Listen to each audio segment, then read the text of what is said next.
Well, today is sheep sorting day. So these two will eventually be sorted into their breeding groups with the ladies. But we've got to do a few other things first.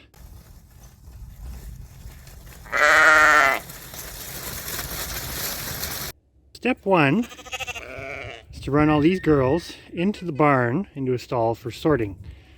So we got the barn stall set up. Just got to open the gate and hope that they all go the way they're supposed to. So here we go. We're almost to the barn. This is actually going pretty well so far. Past all of our junk. They kind of know the routine though, so. And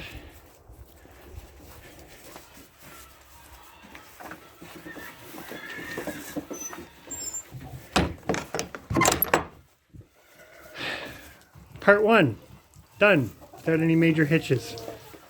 Well, it's time to do some sorting. We've got some of our breeding pens set up here, and basically we've got to go in, sort everybody by sort of breeding group. We've got 3 that aren't going to be bred. Yeah, this year's young girls are coming out first. We don't breed on their first year for our lambs or ewes, so I just find it's better for them. But anyways, we're going to do ear tags and take a look at feet while we do this. And yeah, it's going to be a bit of a afternoon wrangling. Job. A big job though. Yes, it will be a big job off the list. And hey, we're only like 2 weeks late. There is everybody. Look at the beautiful colors. I think they actually want food, but we've got some tagging, hoof trimming, and sorting to do. First little girl here, this is Butterscotch.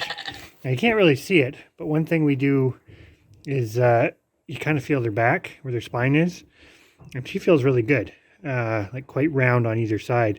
That usually means they're in pretty good condition, so that's a little trick. Like you say, you can't see it, but you can feel it in there. You can feel the spine. Often they do, even though they look nice and round with all that beautiful fleece, they're you skinnier still have to inside. get in there and feel to make sure they're in good body condition, especially going into the winter. Yep, but no, she's in great shape, and her feet were pretty good, so one done. It's a bit hard to film this, and we've got a few to do, but she now has her ear tags for dual tags.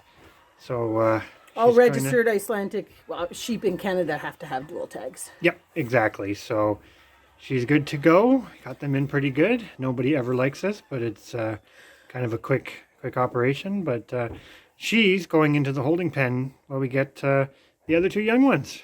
The one thing I was going to mention too, especially with the young ones, what I'm doing here with kind of making a gate, I guess, like a pin, what do you call that? A squeeze gate. Yeah, a head gate with your legs. A head gate. This is not, it's still loose. She can still move, but this is a great way, especially with the younger ones. Doesn't work as fantastically with the bigger ones, but the young works ones, good with the young ones where you don't want to hold the horns. Yeah, I was just going to say, you don't want to grab their horns when they're young because they're not fully set yet. One down.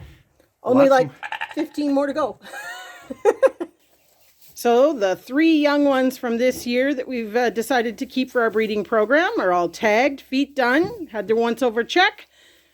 Now it's time to get them to their pens. So fingers crossed this goes well.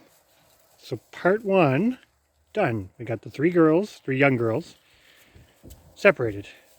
And they actually led over here really well. So this will be their spot for the short term, and they'll be fine over here. So we're going to go back and sort out the next group. So we're about halfway done. Over more than half. More than half? Anyways, this is where it gets interesting because there's fewer sheep. So catching them becomes a little more challenging. Yes.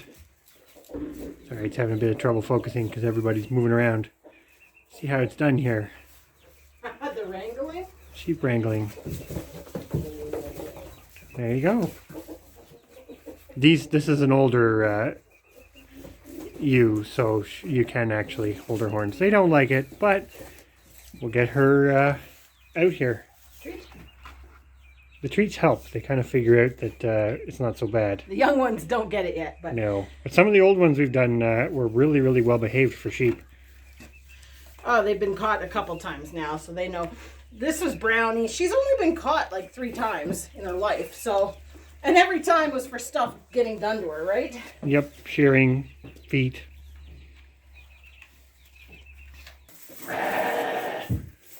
We're into breeding groups, but not all, not everybody's super enthusiastic about it at the moment. There's always usually, it's one thing about Icelandic sheep. When you change things around at all, it usually causes a bit of an upset in the pecking order. You always have to establish things all over again. Yep. It's a long day. Well, it feels like it. It hasn't actually been that long because we started late. But I'm getting tired. I'm getting too old for sheep wrangling. We've got 4 more to do. 3 of them need ear tags and feet, and 1 of them only needs your feet done. And then we just have to bring in the big boys and get them separated. That'll be interesting. So hopefully our light will hold to,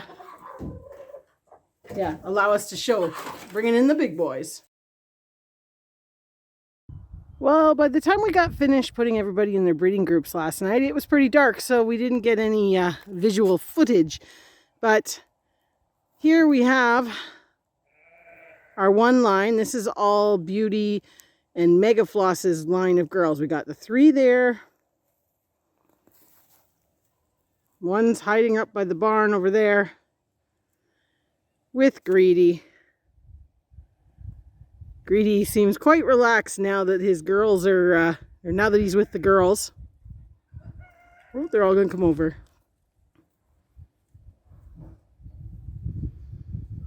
So this breeding group here, as much as they don't look it, are all solid blacks. Hi, Star. Hey, Star. How are ya? Star got her ear tags last night, but she still loves us. Oh, here comes Greedy now. Hey, buddy. You like having some girls? Hey? Even Enya here, she is a solid black, even though she has frosted out same way that Greedy has. That's something that does happen with the Icelandics. That's why the fleece color is never the same. But this group is all solid black, so we're going to get some solid black babies here. And here we have Tony and Moo. This was kind of an afterthought. We weren't going to use Tony because of his horns, but he's got such a great temperament and beautiful fleece that we're going to put this pair together. He's only getting 1 girl. And hopefully between them they produce something that has decent horns. But a girl from this match would still be great. It'll be interesting to see what sort of color combination we get. I imagine it's going to be a gray with spots. But they seem quite content together. And we'll stay this way until probably February now. And here we have group number 3 with Rasta, our Moreet gray ram that we got this year. Hey, buddy. Hey. You like having the girls, Rasta? So he is with 20's offspring. So 20 and Coco have produced Gray, Oreo, and Brownie there. So they are with Rasta in an attempt to split 20's line, which we'll get into more detail on that in a different video. That is pairing number 3. Which I think is going to produce us some very, very intriguing color combinations. But what I'm really hoping for most is some more Moreet grays, Rasta. Please and thank you. Oreo and Brownie are both from a Moreet mum. And hopefully we'll produce some Moreet grays. And here we have group number 4, which is Spanish, our little solid black, with 20 and her original daughter, Coco. And 20 is acting quite like she likes Spanish, so I am betting that breeding has already happened.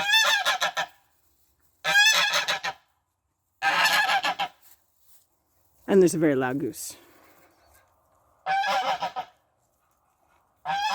We'll have to watch that and get that wrote on the calendar. I think 20's going to be bred today. I know. If she isn't already.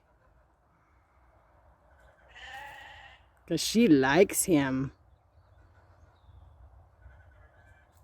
He looks so little beside her, though.